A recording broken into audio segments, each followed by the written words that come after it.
Imagine you're in a museum. You walk through hallways full of historic pieces ranging from portraits of beautiful women to vast landscapes and marble statues. But then you come across this piece. At first glance, it might seem like a normal still life painting, maybe a little gloomy and dark. But what if I told you that it actually holds a deeper meaning to it?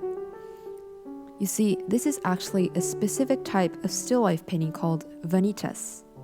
It gained popularity in Europe during the 17th century and uses symbolism to remind the viewer of a philosophical concept called Memento Mori. Memento Mori is a Latin word that translates to "remember you must die," and is a reminder of the inevitable nature of death. Throughout history, many artists have adapted this concept into their art, and by doing so, we as viewers are reminded of our own morality, which helps us live a better life.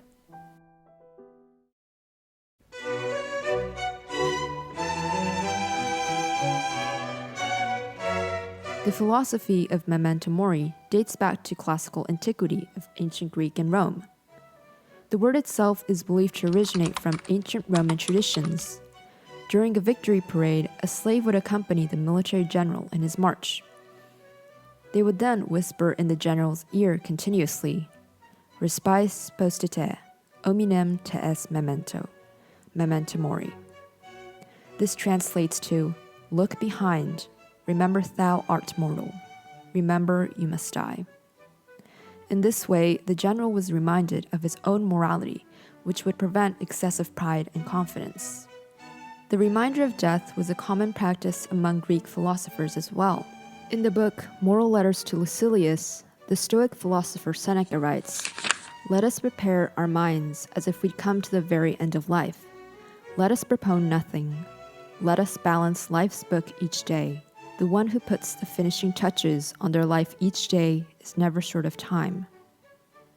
For the Greeks, life was a gift, and therefore should be treated with more appreciation.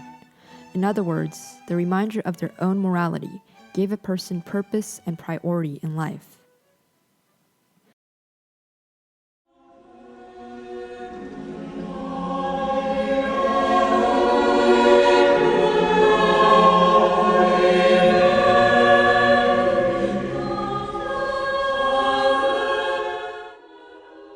Even after the fall of the Roman Empire, the tradition of Memento Mori continued.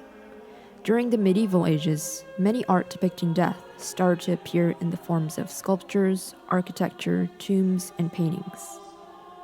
However, unlike Stoics who reminded themselves of death to celebrate life, for Christians, the concept of Memento Mori was more of a way to increase the desirability of the afterlife.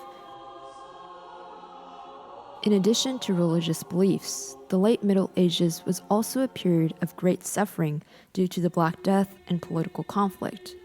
This led to the creation of a new allegorical concept called Danse Macabre, which means dance of death. Through art, poetry, drama, and music, this concept reminded people that death was inevitable for all, no matter who you were in society. One famous example would be the Dance of Death by the German artist Hans Holbein the Younger. This woodblock printing depicts 34 people with various jobs and social status, ranging from bishops, kings, children, and judges. Each individual is visited by death in the form of a skeleton, which portrays the equalizing power of death.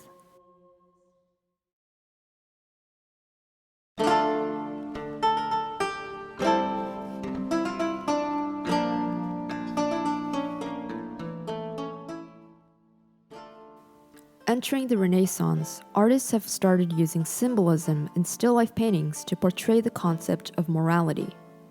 Earlier examples of this type of painting would include a skull and a message. For instance, this is a 15th century painting called Carondelet Diptych by Jan Gossaert. Under the dislocated jaw is an inscription about the fragility of life and inevitable nature of death. Moving forward to the 17th century, artists have incorporated various objects into their still life paintings.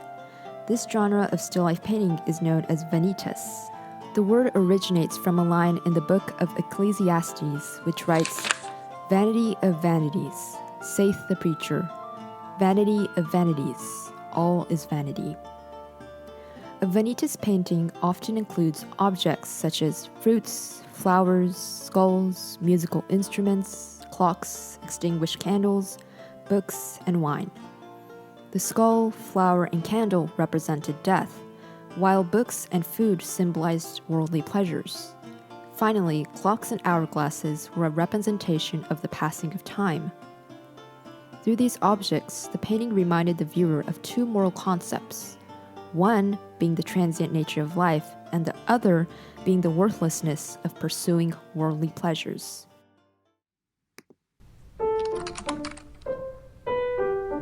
Let's take a look at an example. This is called Allegory of the Vanities of the World by the Flemish painter Pieter. At first glance, the painting looks random and meaningless. Various objects are scattered around the canvas, which makes it seem as if a person dumped all their belongings outside. But with closer inspection, you start to recognize some of the symbolisms of a Vanitas painting. The first objects that catch your eye are probably these middle pieces here. The golden plate with its intricate detail and statue of a man riding a deer are most likely symbols of wealth and materialism. In between these objects are a bishop's mitre, a papal tiara, crown, and globe, which represent political and religious power. Material goods and power are both tempting things. However, they're also transient, and so pursuing each is worthless. On the foreground, we see weapons, musical instruments, paintbrushes, and sculptures. They portray the futility of artistic and military achievements. In the background, we see a stone sarcophagus with various objects on the top of it. If you look closely, there's an inscription writing Vanities, which means the sacrifice of vanity. Finally, on the top of the canvas, there's a crowned turban placed above an ermine mantle. Again, this symbolizes the pursuit of power. Once you look through all the items, you'll notice that they're all stacked up in a pyramid-like shape. The higher the position from the ground, the less objects there are, until you finally see the turban crown. However, look closely. Behind it lies a skull with a wreath crown, as if it's looking down on all the vanities of the world. And so, from this, we can understand that regardless of what you pursue or gain, death eventually conquers all. Death is something we all experience at some point. Yet, most of us seem to forget about this fact in our daily lives. That's why we waste our time by doing pointless things or feel anxious about unnecessary and imaginary concerns. But maybe through the reminder of art, we can live each day with greater care and gratitude. Spend time on things and people we truly care about so we don't end up regretting them at the last second.